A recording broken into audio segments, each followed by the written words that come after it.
Olá, acadêmicos! Estão prontos para a nossa última aula, a aula 7. Como eu disse na aula anterior, nós vamos continuar falando sobre estilística, sobre estilo, as figuras de estilo, certo? Vejam aí o tema da nossa aula de hoje, figuras de estilo, palavra, frase e enunciação. Começando? Figuras de estilo.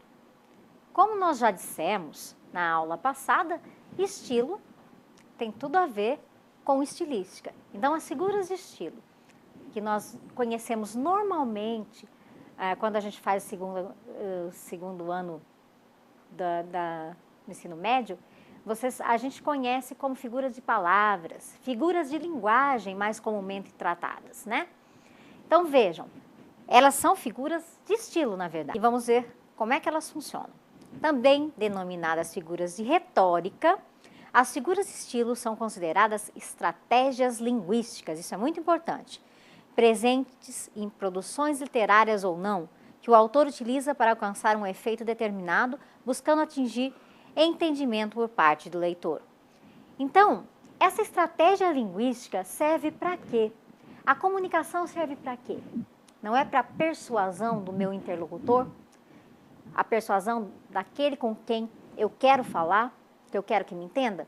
Então, essas figuras de estilo também servem para persuasão. Continuando. Figuras de estilo, primeiro, palavras. A estilística, que se fundamenta nas palavras, ou seja, no léxico, tem como propósito estudar os efeitos expressivos ligados aos aspectos morfológicos ou semânticos das palavras. Essa estilística é conhecida como estilística léxica. Então, se tratando de palavras, a estilística é léxica. Começando, então, com essas figuras estilísticas. A comparação. Comparação consiste na comparação explícita de expressões ou palavras por meio de suas características comuns. Então, para comparação, eu vou usar algumas palavras que sirvam para eu comparar algumas coisas que são próximas. Uma coisa próxima a outra, eu vou comparar com a palavra como, tal qual, igual, parecido, mais ou menos assim.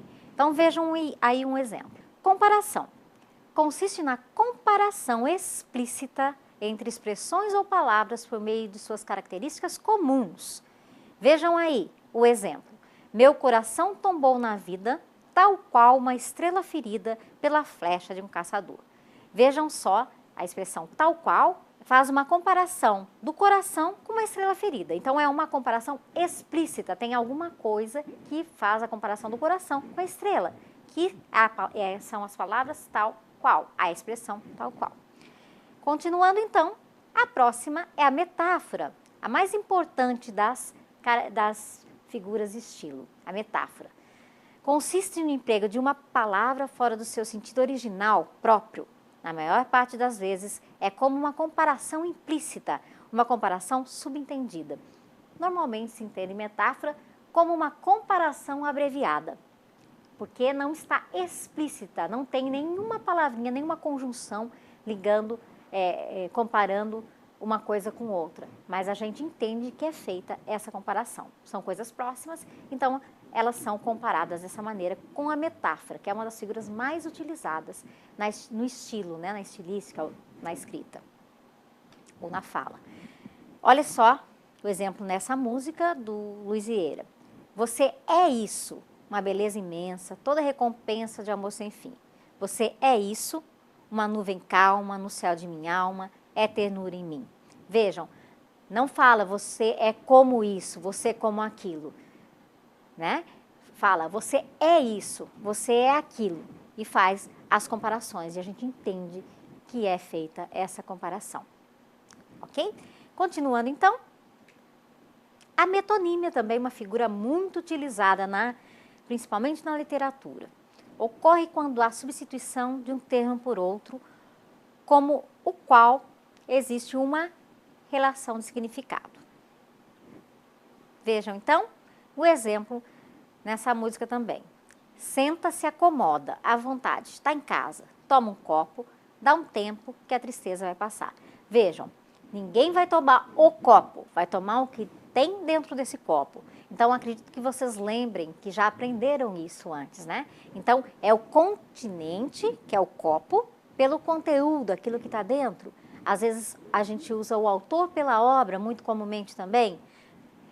Por exemplo, li Machado de Assis. Não li o livro de Machado de Assis, eu li Machado de Assis. Tá? Então, é o autor pela obra. E a metonímia tem várias outras funções na linguagem, como vocês devem ter visto no livro-texto de vocês. Continuando. A sinestesia é uma figura interessantíssima. A sinestesia consiste em misturar planos sensoriais por meio de nossa percepção, promovida por nossos órgãos de sentido, ou seja, misturar audição, olfato, paladar, visão e tato. Vejam aí o exemplo de sinestesia. Ah, se eu pudesse entender o que dizem os teus olhos. Então, o que foi feito aí é uma mistura de sensação auditiva com mais a visão, né? Com mais o sentido visual. Existe um livro que inclusive virou filme, onde o autor vai falar sobre, vai usar essa sinestesia para conduzir o leitor ao estado emotivo, às vezes até a sentir cheiros, que chama-se o perfume. Então ele vai contando a história do personagem principal e esse personagem vai estar dentro de algum lugar que cheira muito forte e ele vai sugerindo essas coisas que tem no lugar que o personagem está e quem está lendo o livro acaba tendo a sensação de que está sentindo aqueles odores. É muito interessante a gente ler dessa forma, né? Mas também o leitor tem que ser sensível. É a importância do autor ter em mente um interlocutor, né? Aquele com quem ele quer falar e persuadir.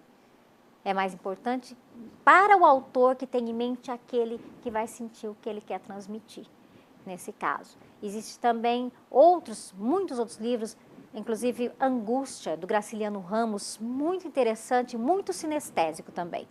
Que a sinestesia não está apenas em algumas palavras, em algumas frases, mas em ações do personagem principal. Leiam para vocês verem como é interessante ter essa concepção, ter esse entendimento agora.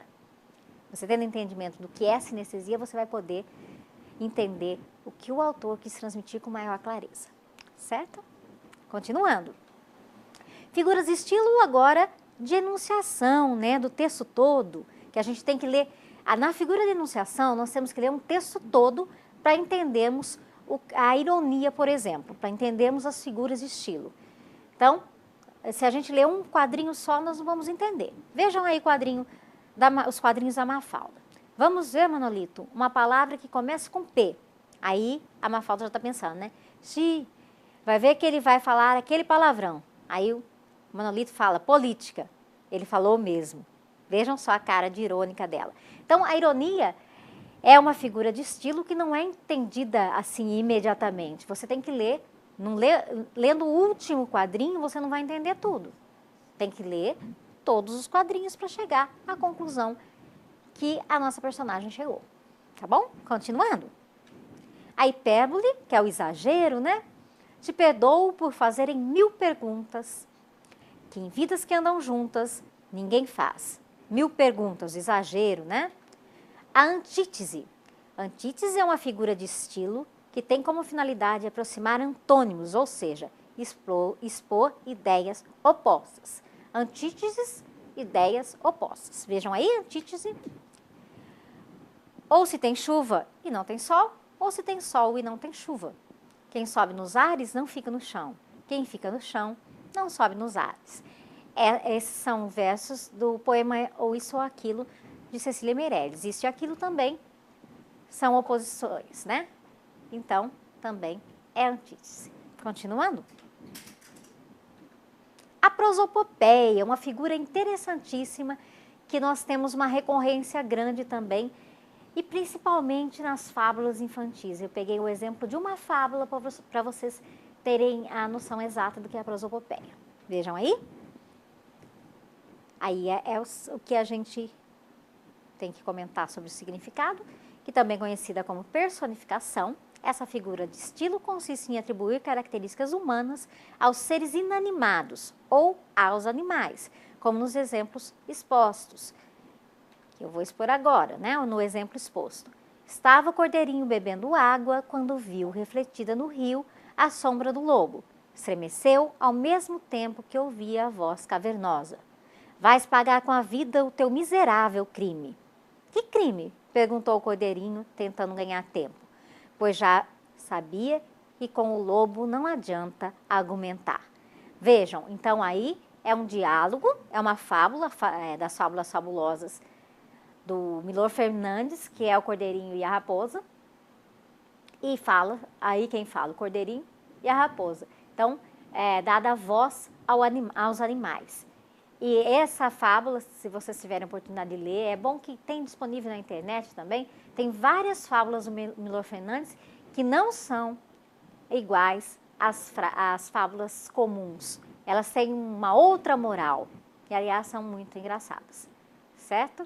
Então, acabamos essa disciplina com essa aula sobre estilística, que é bem interessante, não é, gente? Então, o que eu desejo a vocês agora é uma excelente avaliação e participem do fórum, continuem participando do fórum e a gente se encontra outras vezes.